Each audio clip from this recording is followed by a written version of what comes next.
নরসিংদীতে বাড়ছে ডায়রিয়া ও নিউমোনিয়ার প্রকোপ। রোগীদের মধ্যে শিশুদের সংখ্যাই বেশি। অতিরিক্ত রোগীর চাপে শয্যার সংকটে ভুগছে হাসপাতাল কর্তৃপক্ষ।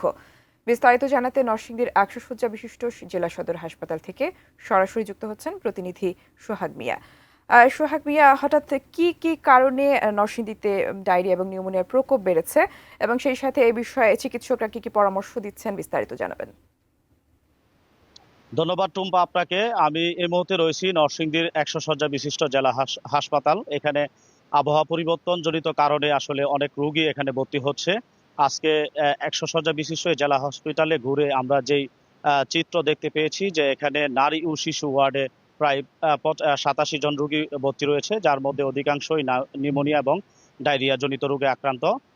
এখানকার যারা কর্তব্যরত সেবিকা রয়েছেন তাদের সাথে আমরা কথা বলেছি। তারা আমাদেরকে জানিয়েছেন যে আসলে শয্যার বিপরীতে এই নরসিংদীর 100 শয্যা বিশিষ্ট হাসপাতালে প্রচুর রোগী ভর্তি হয় এবং শয্যার বিপরীতে প্রায় সবসময় বেশি রোগী থাকায় তাদেরকে চিকিৎসা সেবা দিতে অনেকটা হিমশিম খেতে হয়। স্বাস্থ্যকর অল টাইম ফ্যামিলি কেক, সব সময় অল টাইম হেলদি লাইফ।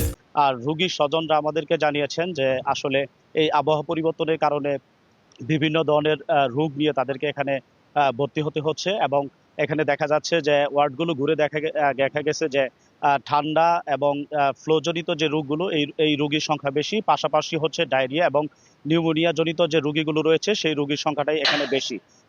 বিশেষ করে শিশুদের অবস্থাটা একটু ক্রিটিক্যাল। এখানে শিশু রোগীর সংখ্যায় বৃদ্ধদের পাশাপাশি শিশু রোগীর সংখ্যাটা একটু বেশি।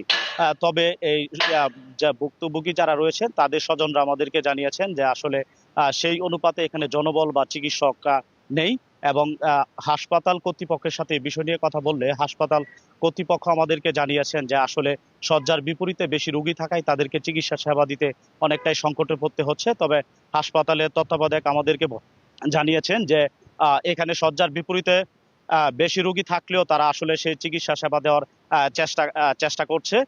তবে রোগীদের দাবি যদি হাসপাতালে চিকিৎসা সেবার মানটা আরেকটু ভালো করা হয় তাহলে আসলে তাদের জন্য উপকার হয়। এই ছিল নরসিংদী থেকে সবশেষ খবর।